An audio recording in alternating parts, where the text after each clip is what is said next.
Graça e paz, amados e amadas, estamos em Levítico 4 e aqui nós temos a oferta pelos pecados por ignorância. Então, nós temos a oferta pecado de ignorância do sumo sacerdote, da congregação, do líder e de uma pessoa do povo.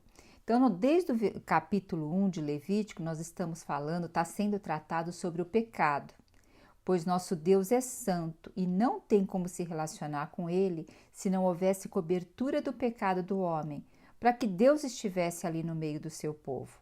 E a única maneira perante a santidade e a justiça de Deus era o quê? Sobre o derramamento de sangue. E isso a gente já vê lá no Jardim do Éden. Quando o homem desobedeceu e comeu da árvore do conhecimento do bem e do mal, o que aconteceu? O Senhor cobriu eles com a veste de um animal. Então, para isso, um animal foi morto, foi derramado sangue ali já no Jardim do Éden. E eles foram, o homem e a mulher foram expulsos da presença de Deus, do Jardim do Éden. Eles não tiveram mais acesso à árvore da vida. Então, tem que ficar bem claro para nós que os nossos pecados fazem separação entre nós e Deus. Isso está lá em Isaías 59:2, que os nossos pecados fazem separação entre nós e Deus. Fomos separados de Deus pelos nossos pecados. E a morte de um animal, ele cobre o que? Temporariamente o nosso pecado. Então, a morte de um animal, ela é como uma ponte para permitir que cheguemos a Deus, né? E Deus fica ali com o seu povo. E se vocês lembrarem, nós já falamos que ali no altar do holocausto, que ficava bem à entrada da tenda, o fogo ficava aceso dia e noite. Então, e era oferecido holocausto de manhã e à tarde, para que a presença de Deus pudesse estar ali no meio do povo, para que o pecado fosse encoberto e a presença do Senhor pudesse estar ali. E hoje nós temos Cristo, que foi a oferta, o sacrifício dado pelo próprio Deus a nós. E esse sacrifício foi de uma vez por todas. Ele ofereceu o seu sangue, e o sangue de Cristo tem eficácia eterna perante Deus. Hoje Cristo é essa escada, é essa ponte que nos leva até Deus, porque Ele cobriu o nosso pecado. Ó Senhor Jesus, e nos levou de volta ao Pai. Quando aceitamos Jesus Cristo como nosso Salvador, como nosso caminho, como a nossa verdade, como nossa vida, Ele o que ativa o nosso espírito e nós podemos receber o Espírito eterno e Ele vem habitar no nosso espírito. E assim nos tornamos o quê? Filhos de Deus, nos tornamos tabernáculo de Deus. Essa obra é maravilhosa, ela tem eficácia eterna e isso não dependeu de nós. Quem fez essa obra foi o nosso Deus por intermédio de Jesus. Por isso não foi homens que mataram Jesus, e sim Deus que deu seu Filho unigênito para morrer por nós, sendo nós ainda pecadores. Essa palavra é muito interessante, sendo nós ainda pecadores. Então essa palavra ainda denota que estávamos na ignorância do pecado, que nós vamos falar aqui sobre os pecados de ignorância. Então, nós estávamos na ignorância antes de ter o Senhor e de uma vida sem realidade com Deus. Agora o Senhor nos chama o quê? Depois de nos salvar, para nós andarmos na luz, como Ele está na luz. Então, porque quando a gente anda na luz, a gente não tropeça, só tropeça quem anda na noite. O Senhor Jesus não é o caminho, a verdade e a vida. Então, quando a gente anda no caminho, na verdade e a vida, nós andamos na luz. Então, se andarmos na luz como Cristo na luz está, o que acontece? Nós temos comunhão um com os outros. Isso significa o quê? Um bom relacionamento. E o sangue de Jesus Cristo, seu Filho, nos purifica de todo pecado. Então, hoje, depois, o Senhor morreu por nós, sendo nós ainda pecadores, mas hoje o Senhor nos chama para viver uma vida na luz, para andarmos no caminho, na verdade e na vida. Então, por isso que nós temos agora que observar como nós andamos. E o nosso andar está relacionado à comunhão. O ser humano, ele vive se relacionando o tempo todo. Ou nós nos relacionamos conosco mesmo, com o Senhor e com as pessoas. Nossa vida é relacionamento. Então, essa luz, ela impacta direto em todo o nosso relacionamento, começando o que? Na nossa consciência. Eu encorajo vocês a lerem 1 João 1. Vai falar bastante sobre andar na luz e na comunhão. E tem a ver muito hoje com o nosso viver. Tem a ver hoje não, sempre teve, né? Mas hoje, como o mundo cada vez mais perde os princípios que regem o relacionamento humano, os princípios de moral, é importante nós estarmos lendo, para que o Senhor vai nos revelando a sua luz, né? Então, vamos ver aqui no capítulo, no Levítico 4, fala sobre o pecado, aqui em Levítico 4, sobre erros de ignorância. São erros sem intenção, um erro que a pessoa não sabia que era errado. Hoje a gente ouve muito pouco falar a palavra pecado, né? Parece até que não pode nem quase falar. Mas o pecado nada mais é do que um erro. Aqui nesse caso é um erro de ignorância, um erro sem intenção, né? A palavra de pecado do hebraico para esse sentido aqui significa errar o alvo. A pessoa queria fazer algo, acertar certo uma flecha e ela errou o alvo. Então esse tem o contexto aqui. Vemos que esses pecados, esses erros também fazem separação entre Deus e o homem. Não é porque é um pecado de ignorância, a pessoa não tinha ciência, que isso não vai fazer separação. Lembra, nosso Deus é santo, nosso Deus é justiça. Então, não tem como Ele nos aceitar quando existe um pecado, mesmo que seja de ignorância. Não é porque eu não sei, que eu não errei, que eu também não vou colher a consequência daquele erro, né? Então, hoje nós vamos falar um pouquinho sobre confessar os pecados, tudo, porque o Senhor nos deixou também hoje um advogado perante ao Pai, que é Jesus Cristo, que Ele intercede por nós e que nós devemos nos apresentar e pedir perdão sobre os nossos pecados, né? E olha, eu vou falar para vocês, eu estou tão comovida com esse estudo desse capítulo, pois atualmente, quando a gente pensa em pecado, a gente pensa muitas vezes em coisa grosseira, né? A gente pensa em roubar, trair, em traição, ter vícios, e a gente não pensa muito nas coisas corriqueiras. E hoje, na sociedade, já está havendo, assim, tanto negritude no sentido, assim, de não se incomodar tanto com os pecados. Então fala-se assim, todo mundo faz, isso é normal, isso é um pecadinho. Então, mas lembra que a palavra fala, um pouco de fermento leveda toda a massa. Porque muitas vezes a gente não vai ligando para as coisas corriqueiras e essas coisas vão o quê? Cauterizando nossa mente, vai cauterizando nosso coração. E um pouco de levedo, um pouco de fermento leveda toda a massa. Senão que nós possamos pedir ao Senhor para realmente prescrutar nosso coração, né? E por quê? Porque os pecados têm origem no nosso coração. Ele tem uma origem ali no nosso coração e ele contamina a nossa relação com Deus, conosco mesmo e com os outros. Agora, o pecado de ignorância, sem intenção, muitas vezes, mesmo depois de ter consciência deles, sabe o que a gente faz? A gente não confessa, a gente não repara o dano e a gente também fica cauterizado, mesmo depois de ter consciência de um pecado de ignorância. E eu desejo salientar duas coisas antes de entrar nesse capítulo. Você pode pensar, se então meu pecado, meu erro é sem intenção, ou se eu desconhecia que estava errando, não tem problema, eu não conhecia mesmo. Então vamos ver aqui algumas passagens bíblicas. Olha só, em Provérbios 20, 27 diz assim, o Espírito do Senhor é a lâmpada do... O espírito do homem é a lâmpada do Senhor.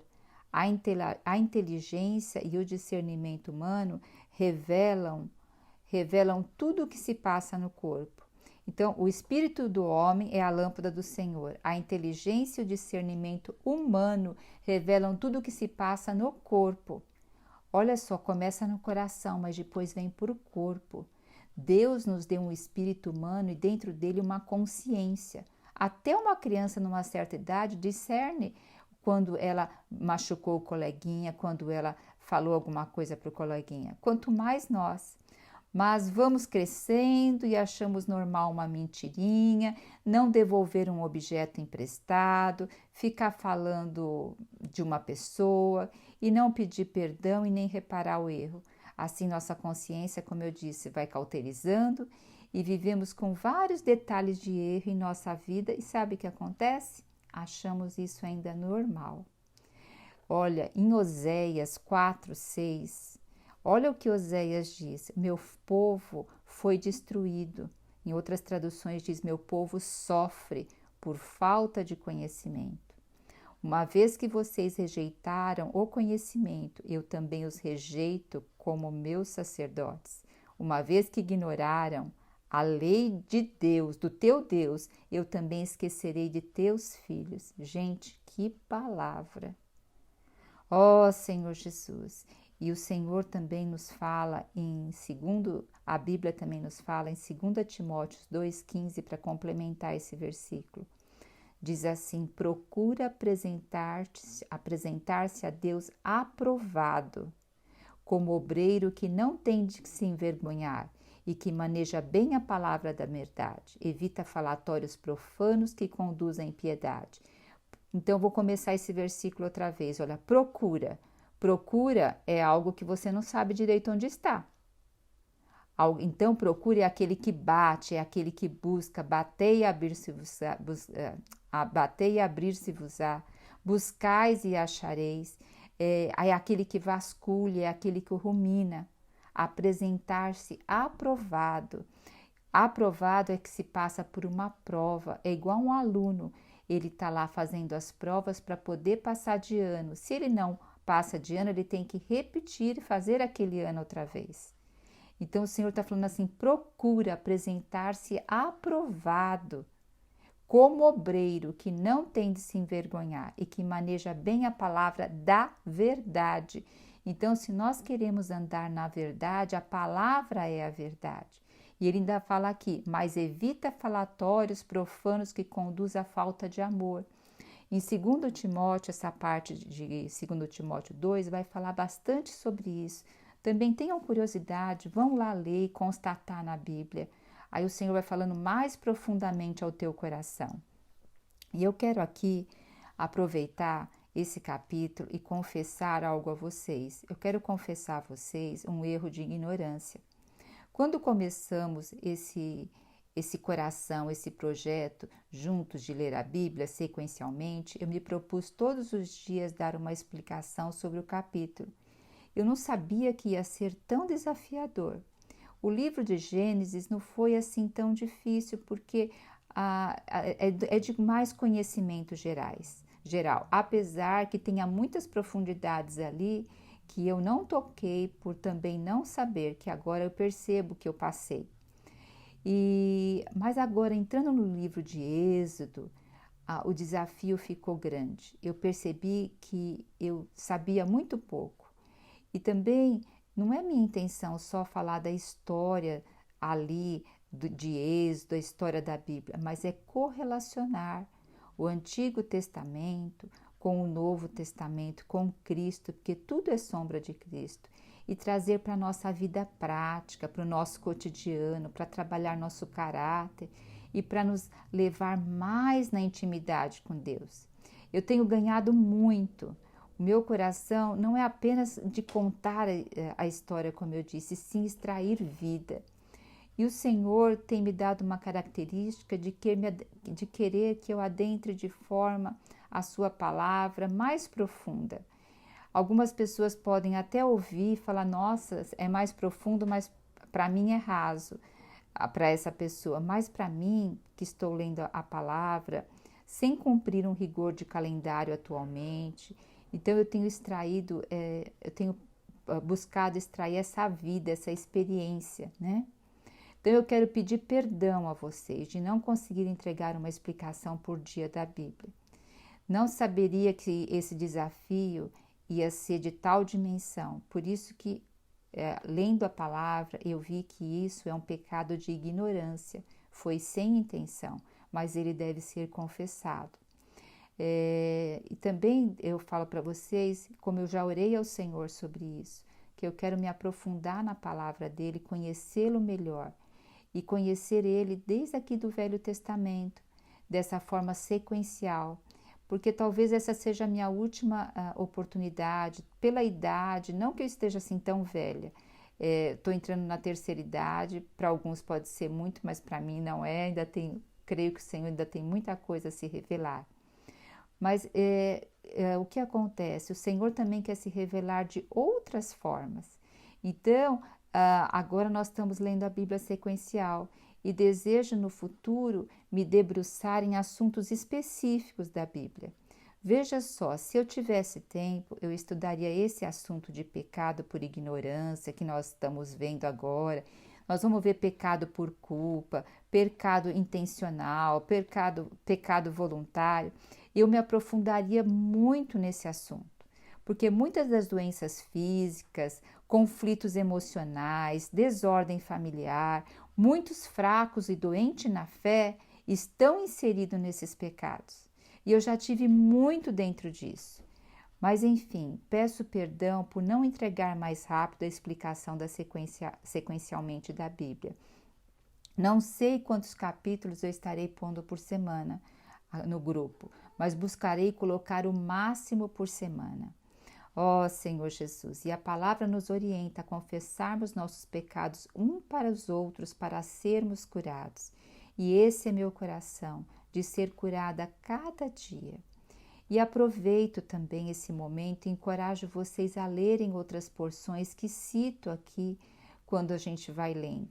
Nosso objetivo, lembre-se, é extrair vida da palavra, é extrair Cristo em nós e nós vamos crescendo juntos até sermos filhos maduros, filhos que vão herdar a herança do Pai. Ó Senhor Jesus, então agora já dei uma introdução enorme, né? Agora aqui no versículo 1 diz assim: o Senhor falou a Moisés e ordenou. Olha, o Senhor falou a Moisés e ordenou, aleluia, para que os filhos de Israel, aos filhos de Israel e orientou-os. Se alguém pecar, olha só, sem intenção de fazê-lo, mas transgredir de algum modo ao qualquer dos mandamentos do Senhor, assim deverá proceder. E depois fala, se for sacerdote ungido que pecar, trazendo, portanto, culpa sobre o povo, trará ao Senhor um novilho. Então aqui vai falar agora o que o sacerdote, sumo sacerdote, tem que fazer se pecar. Porque o sumo sacerdote era o que, nesse aqui momento, ele representava o povo, ele era o intermediário do povo. E se ele pecar, o pecado dele está sobre todo o povo. Então seria um pecado muito sério. Quando fala aqui sumo sacerdote ungido, refere-se ao sumo sacerdote. Agora, o que nós vemos no Novo Testamento? E lá em Hebreus 7, 26 e 27 diz: quem é nosso sumo sacerdote? Hoje é Jesus. Então, Jesus é nosso sumo sacerdote que precisávamos. Esse sim, ele era santo, inculpável, puro, separado dos pecadores, exaltado acima dos céus, ao contrário dos outros sumos sacerdotes. O Senhor não tem necessidade de oferecer sacrifício dia após dia. Lembra? O sacerdote aqui nessa época, ele oferecia sacrifício dia após dia. Então, primeiro ele oferecia pelos pecados dele e pelo pecado do povo. Mas o nosso Deus, ele se fez por nós, ele se ofereceu por nós. Ó Senhor Jesus, e o nosso Deus é o Filho perfeito para sempre apresentado perante o Pai. É muita misericórdia, né? Por outro lado, o Senhor nos constituiu também sacerdotes. Não sumo sacerdote, o sumo sacerdote é o próprio Senhor Jesus. Mas o Senhor nos estabeleceu como sacerdotes. Sacerdotes o que fazem? Leva as pessoas a Deus e trazem Deus às pessoas. Isso nós vemos lá em 1 Pedro 2,9, que diz assim, que hoje somos o quê? Uma geração eleita, um sacerdócio real, nação santa, povo de exclusividade de Deus. Então aqui está claro também hoje qual é a nossa tarefa aqui nessa terra. E aqui nós vemos no versículo 3 e 4 que o sumo sacerdote deveria oferecer o quê? Um novilho como a expiação. E seria o quê? O novilho é o filhote do boi e da vaca. E ele deveria colocar as mãos ali sobre o novilho, se identificando o pecado dele. Ele ia imolar o animal na presença do Senhor. E o que ele ia fazer com esse sangue? Ele ia pegar esse sangue, ia lá entrar na tenda do encontro e ia o quê? Aspergir 7 vezes esse sangue ali diante do véu. O véu é o que fazia a separação do santo lugar dos santos dos santos, porque ali haveria o quê? Na entrada ali dos santos, a glória e a presença do Senhor. Então ali ele teria o quê? Que está aspergindo esse sangue. Porque ali havia a arca da aliança, Senhor Jesus, para que cobrisse o pecado do sumo sacerdote. E eram 7 vezes, lembra que 7 vezes significa completude, todos os dias, né? E no versículo 7, nós vemos também, aqui no versículo 7, que o sumo sacerdote deveria passar esse sangue no chifre do altar do incenso. Ali, o altar do incenso, ele ficava bem assim, na porta ali da entrada, no véu, para ir para o Santo dos Santos. E nós já vimos que aquele altar, ele tem a simbologia das orações que subiam como aroma agradável ao Senhor. Mas ali ele estava passando o sangue daquele novilho que foi imolado por causa do pecado. Esse pecado era um pecado de ignorância, mas ali precisava ser passado para que as orações, quando subisse o incenso, o Senhor pudesse ver aquele sangue que foi derramado por um pecado de ignorância sem intenção, para que a oração fosse aceita. E nós vemos em Isaías 59, 2, que diz assim, que a gente até já falou, que os nossos pecados fazem separação entre nós e Deus. Assim, Deus não pode ouvir e nem responder nossas orações, mediante pecados não confessados. Marcos também 11, 25 nos diz que quando estivermos orando e se tiver alguma coisa contra alguém, então para a gente perdoar, porque o nosso Pai Celeste vai perdoar as nossas ofensas. A oração do Pai Nosso também nos diz isso, né? Para nós perdoarmos, assim como Deus tem perdoado as nossas ofensas. Então, a gente fala de pecado, ao mesmo tempo a gente fala do perdão do Senhor. E nós na nossa convivência, né? Então, aqui fala, e quando estiverdes orando, se tendes alguma coisa contra alguém, perdoai, para que o vosso Pai Celeste vos perdoe as vossas ofensas. Aqui também nós temos em 1 Pedro 3,7, tem uma palavra específica aqui para o homem, mas o princípio vale para todas as pessoas. Diz assim em 1 Pedro 3,7, diz que os maridos para tratar a mulher com dignidade, com respeito, com amor, para que as orações deles não sejam interrompidas. Então aqui está falando de relacionamento. Quando nós não tratamos as pessoas com amar o teu próximo como a ti mesmo, nossas orações também são interrompidas, porque há um pecado ali. Então, esses pecados têm que ser confessados. Senhor Jesus! E aí, muitas vezes a gente fala, mas perdoar é algo muito difícil. Olha, daria uma aula enorme sobre perdão. Daria um tema, perdão é um tema assim muito vasto. Mas só uma pontinha de um falar. Saiba, amados, que perdoar, não perdoar também é um pecado. E muitas vezes é um pecado que a gente não releva tanto, porque é um pecado que é um fermento e leveda toda a massa. Esse sentimento de ficar de amargura, de ressentimento, de mágoa, de decepção, que a falta do perdão traz, adoece todo o nosso corpo. Hoje nós sabemos que as doenças psicossomáticas, as doenças crônicas, elas vêm 90% da nossa alma. Agora, o que acontece? Nós acreditamos que para perdoar nós temos que ter o sentimento, só quando vier aquele sentimento de eu querer perdoar. Não, não é isso. Perdoar, acima de tudo, é uma decisão.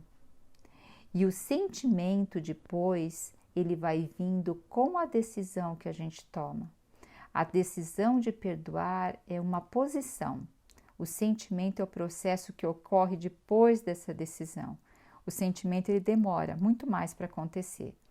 Mas toda vez eu vou confirmando, eu perdoo em nome de Jesus, mesmo não tendo sentimento. Eu perdoo em nome de Jesus. Eu vou declarando, eu vou confessando, eu confesso por fé, eu declaro por fé, mesmo não tendo o sentimento de, até que depois eu sou envolvida pelo sentimento. Oh, que Deus possa guardar o nosso coração, né? E voltando aqui, o versículo 8 e 9 fala o quê? Que as gorduras que cobriam as vísceras deviam ser queimadas sobre o altar. E o pecado do sumo sacerdote era um dos mais graves.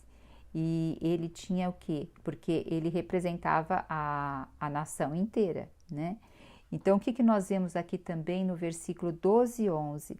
Que o animal, depois ele tinha que ser queimado fora do arraial. Ele tinha que ser queimado lá fora, porque era de pecado aqui, né? Depois nós vamos ver a partir do versículo 13, a oferta de pecado pela congregação, quando todo o povo pecava. Nós vamos ver mais para frente na leitura da Bíblia que vai haver casos assim, onde todo o povo pecou. Por quê? Porque eles desconheciam a lei do Senhor. E nós vemos aqui um pecado onde todo o povo pecou, foi na hora do bezerro de ouro, foi ali todo o povo, né? Então, a oferta que se oferecia era o mesmo animal, era do novilho e era o mesmo ritual que tinha da oferta do sacerdote.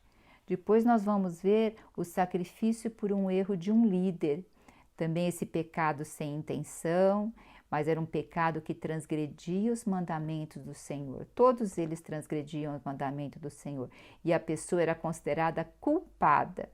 Entretanto, quando essa pessoa era conscientizada, vier a saber, vai o quê? Trazer a oferta, e nesse caso aqui de um líder, a oferta era um bode.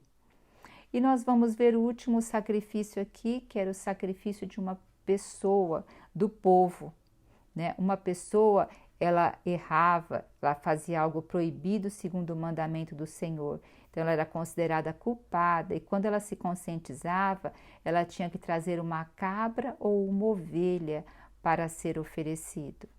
Então, você vê que são todas as categorias, começando a falar do sumo sacerdote, do povo, de um líder e de uma pessoa.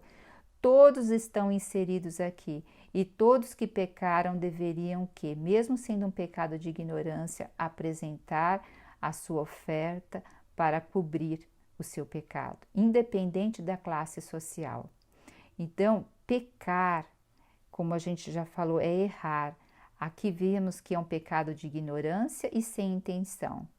Creio que você, quanto eu, já fizemos muito desses pecados, que depois de um tempo a gente fala, puxa, isso daí não foi uma coisa adequada que eu fiz, eu errei o alvo. E nós vemos lá também, no Salmo 51, quando Davi ali, ele peca de uma forma até intencional, mas ele está com o coração cauterizado e ele é exposto o pecado dele pelo sacerdote, pelo sumo sacerdote. E eu gostaria que vocês dessem uma olhada no Salmo 51, que é o salmo de arrependimento dele. Então, como ele está confessando o seu pecado, é interessante meditar nesse capítulo. O salmista também diz no Salmo 139, que é maravilhoso, encorajo vocês a lerem e orarem o Salmo 139. Que o salmista mostra o desejo que Deus ali esquadrinhe o coração dele, que limpe ele na presença do Senhor. Que nós também possamos pedir para o Senhor esquadrinhar nosso coração. E mais, só terminando, eu queria ver com vocês 1 João 1, até falei para vocês poderem ler 1 João 1, né? Se dissermos, no versículo 8 e 9 diz assim, se dissermos que não temos pecado nenhum, a nós mesmos nos enganamos, e a verdade não está em nós. Se confessarmos os nossos pecados, Ele, nosso Deus, nosso Jesus, Ele é fiel e justo para nos perdoar os pecados e nos purificar de toda injustiça. Lembrando, amados e amadas, que o arrependimento é sempre necessário para receber o perdão. E o arrependimento é uma mudança de atitude, né? Vamos juntos aproveitar agora, medita lá no Salmo 139, o Salmo 51 e faça a sua oração mediante esses salmos. Peça para o Senhor esquadrinhar e revelar o que vai no seu coração, os pecados ocultos e os pecados até que pela mente cauterizada você não relevou tanto. Ó Senhor Jesus, que Ele possa guardar o nosso coração. Jesus Cristo é o nosso Senhor.